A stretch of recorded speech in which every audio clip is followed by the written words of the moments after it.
সংবাদ সবাইকে স্বাগত জানাচ্ছি। আমি ফিরোজ তোহা। শুরুতেই সংবাদ শিরোনাম। শুরুতেই জানাবো এই মুহূর্তে হাতে পাওয়া সর্বশেষ গুরুত্বপূর্ণ আপডেট সংবাদ। উপজেলা নির্বাচনের নামে সরকার বিএনপিকে ফাঁদে ফেলতে চাইলেও তা সফল হয়নি বলে মন্তব্য করেছে বিএনপি নেতারা। এবারে জানাবো উপজেলা পরিষদ নির্বাচনে ভোটার উপস্থিতি নিয়ে কঠিন শঙ্কায় আওয়ামী লীগ। বিএনপিবিহীন নির্বাচনে ভোট প্রয়োগে অনীহা দেখা দিতে পারে সাধারণ ভোটারদের মধ্যে, এমন আতঙ্ক উড়িয়ে দিচ্ছে না ক্ষমতাসীনরা। জানাবো বাংলাদেশ কৃষি বিশ্ববিদ্যালয় এক শিক্ষক এবং ছাত্রীকে আপত্তিকর অবস্থায় ধরেছে বিশ্ববিদ্যালয়ের কয়েকজন শিক্ষার্থী।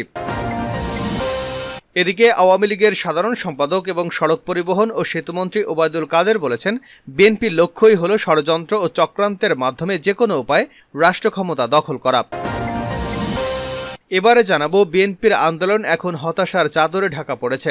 নেতাকর্মীদের হতাশা, আর এই হতাশা এখন সংক্রমিত হয়েছে বিএনপির সর্বোচ্চ নীতি নির্ধারক সংস্থা স্থায়ী কমিটিতে। বিএনপির সরব নেতারাও এখন নিষ্ক্রিয় হয়ে যাচ্ছেন। এবং সর্বশেষ জানাবো আন্তর্জাতিক সংবাদ। গাজা নিয়ে ভয়ঙ্কর রিপোর্ট ওয়াশিংটন পোস্টের। গত 7 মাসেরও বেশি সময় পার হয়েছে ফিলিস্তিনের গাজায় ইসরায়েলি আগ্রাসন। এ সময়ের মধ্যে খাদ্য ও শস্য উৎপাদনের পুরো সক্ষমতা হারিয়েছে গাজা।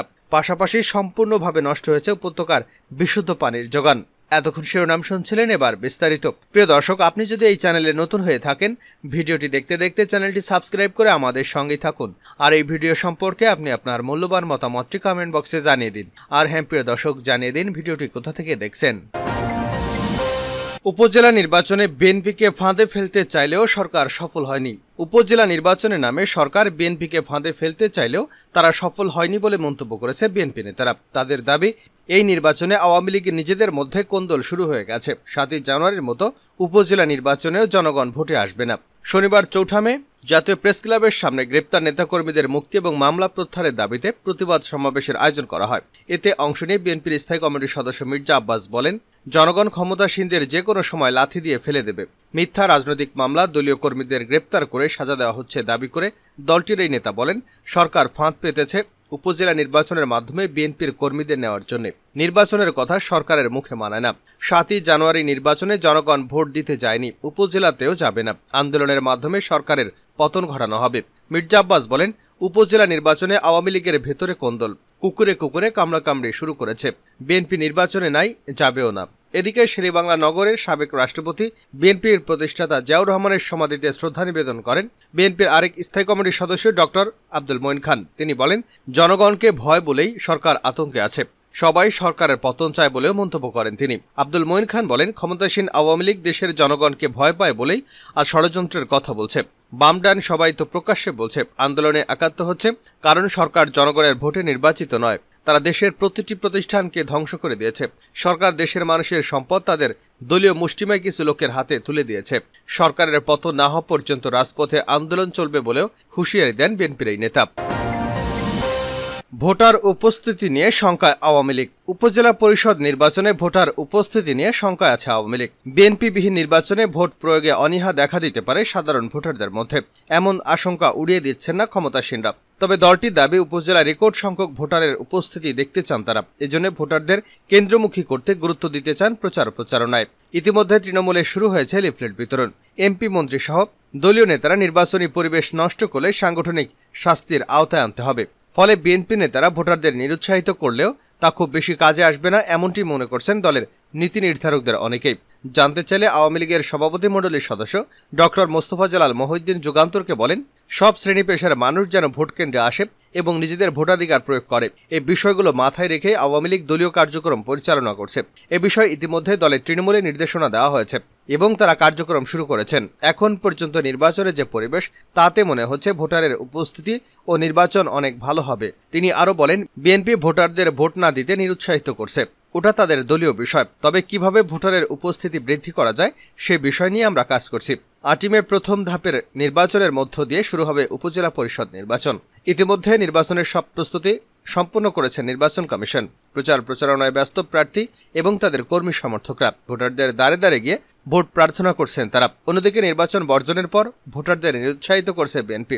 ভোটাররা যেন ভোট কেন্দ্রে না যান এবং নিজেদের ভোট প্রয়োগ থেকে দূরে থাকেন সেজন্য লিফলেট বিতরণ অব্যাহত রেখেছেন তারা। দলটির এমন তৎপরতা নির্বাচনের মাঠে বড় ধরনের প্রভাব ফেলতে পারবে না বলে মনে করেন ক্ষমতাসীন আওয়ামী লীগের শীর্ষ নেতারা। ফলে ভোটারদের কেন্দ্রমুখী করতে দলীয় কর্মসূচি দিকে মনোযোগ দিতে চান তারা। বিশেষ করে সবাই যেন কেন্দ্রে আসেন এবং নিজেদের ভোটাধিকার প্রয়োগ করেন সেজন্য দলের পক্ষ থেকে ইতিমধ্যেই কর্মপরিকল্পনা নেওয়া হয়েছে। শুধু আওয়ামী লীগ নয়, ভোটারের উপস্থিতি বৃদ্ধি করতে দলের সহযোগী এবং ভ্রাতৃপ্রতিম সংগঠনের নেতাকর্মীদের নির্দেশনা দেওয়া হয়েছে।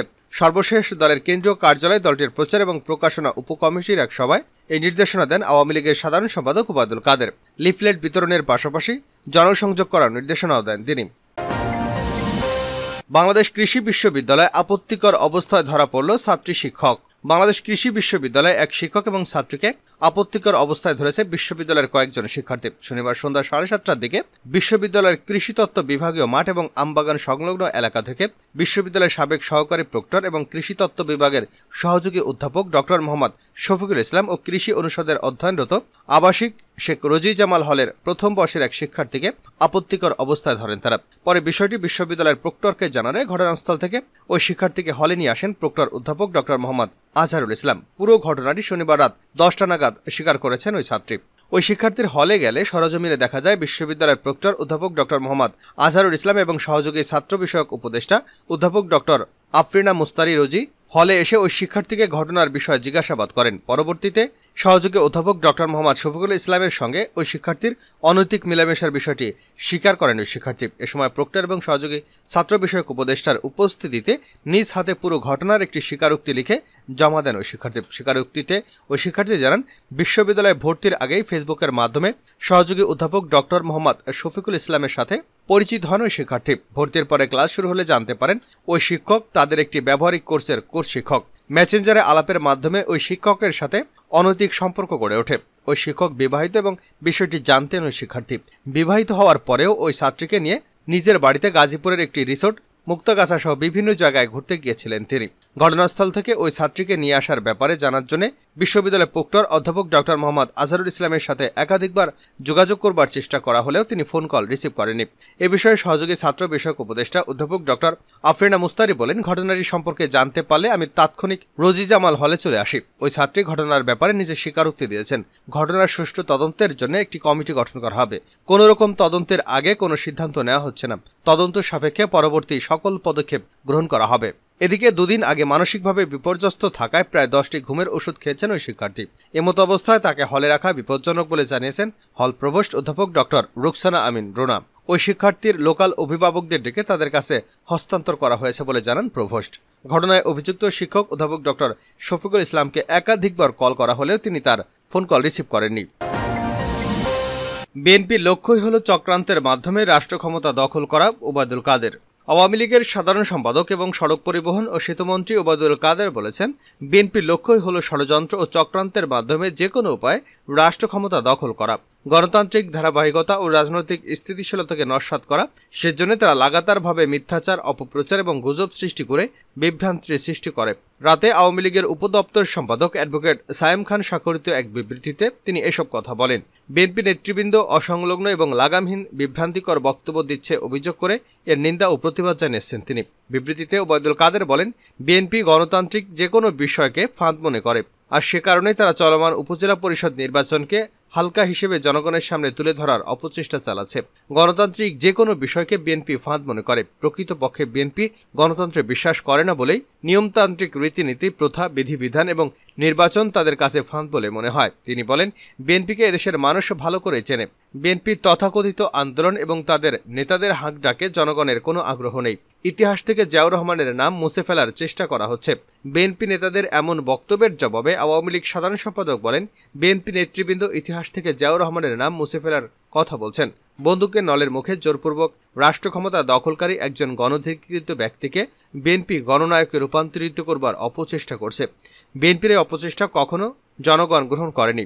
জিয়াউর রহমানের নাম ইতিহাস থেকে মুছে ফেলার প্রশ্নই আসে না। তিনি বলেন, প্রকৃত ইতিহাস তার আপন মহিমায় উদ্ভাসিত হবে। জিয়াউর রহমান অবৈধভাবে রাষ্ট্র ক্ষমতা দখলকারী এবং গণতন্ত্র হত্যাকারী একজন স্বৈরশাসক হিসেবে ইতিহাসের পাতায় থেকে যাবে। তিনি আরও বলেন, জিয়াউর রহমান বাঙালি জাতির কাছে একজন সামরিক স্বৈরশাসক হিসেবে অভিহিত হবেন। আওয়ামী লীগ কখনো ইতিহাস বিকৃতিতে বিশ্বাস করে না, বরং জিয়াউর রহমান জোরপূর্বক রাষ্ট্র ক্ষমতা দখল করে জাতির পিতা বঙ্গবন্ধু শেখ মুজিবুর রহমানের নাম মুছে ফেলার অপচেষ্টা করেছেন।